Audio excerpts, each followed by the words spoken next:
भंडारा गोंदिया म्हणजे तलावांचा जिल्हा, विदर्भातली तांदूळ नगरी, मध्य प्रदेश आणि छत्तीसगडला खेटून असलेला हा परिसर, झाडीबोली ही इथली ओळख, कधी काळी पितळ उद्योगात आघाडीवर असलेला भाग, इथून पितळेची भांडी निर्यात व्हायची।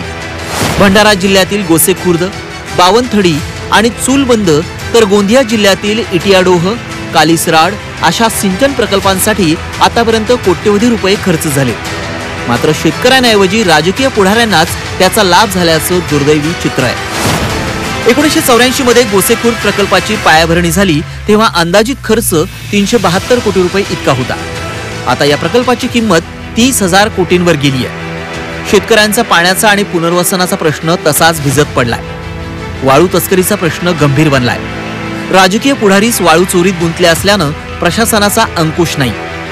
मॅंगनीजच्या खाणी, अदानी प्रकल्प असतानाही स्थानिकांना रोजगार मिळत नाहीये। परराज्यातून आलेल्यांना नोकऱ्या मिळतात अशी ओरड होतीये। तांदूळ नगरी असली तरी तांदूळ निर्मितीचा मोठा उद्योग इथं उभा राहिलेला नाही।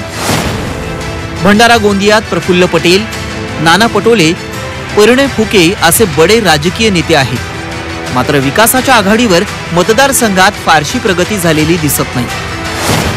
2009 सालच्या लोकसभा निवडणुकीत राष्ट्रवादीच्या प्रफुल्ल पटेलांनी अपक्ष उमेदवार नानाभाऊ पटोलेंचा 2.5 लाखांच्या मताधिक्यानं पराभव केला।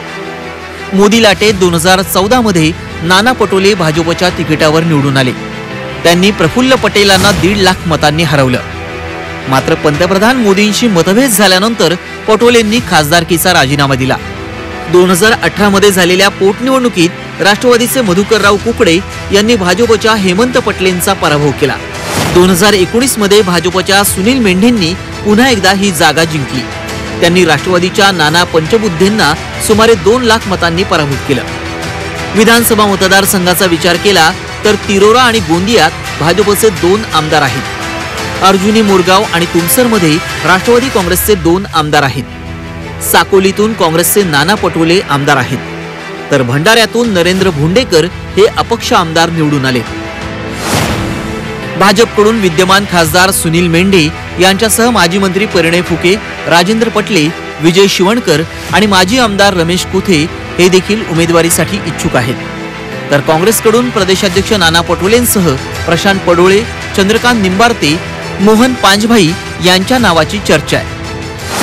भंडारा चिन्नोरला GI टॅगिंग मिळवून देण्याचं महत्त्वाचं काम आता पूर्ण झालेलं आहे। त्याशिवाय विशेषतः आमच्या साकोलीला जे KVK आहे केंद्राचं, त्यामध्ये त्यांच्यानुसार असं आहे की मी पहिला खासदार असा आहे की ज्या KVKना आतापर्यंत मी 5-6 भेटी देणारा त्या 5 वर्षाच्या काळात मी आहे। सांगण्याचा उद्देश असा की शेतकरी हा केंद्रबिंदू मानून त्यांना आवश्यक त्या बाबी कशा पूर्ण करता या दृष्टीने प्रामाणिक प्रयत्न केला।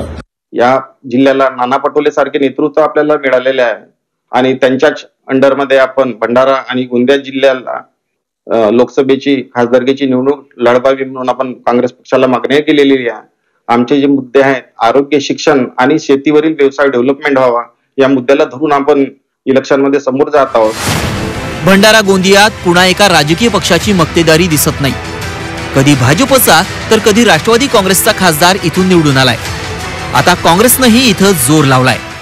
भारतीय राज्यघटनेचे शिल्पकार डॉक्टर बाबासाहेब आंबेडकर यांनाही भंडारा गोंदियातून पराभवाचा सामना करावा लागला होता।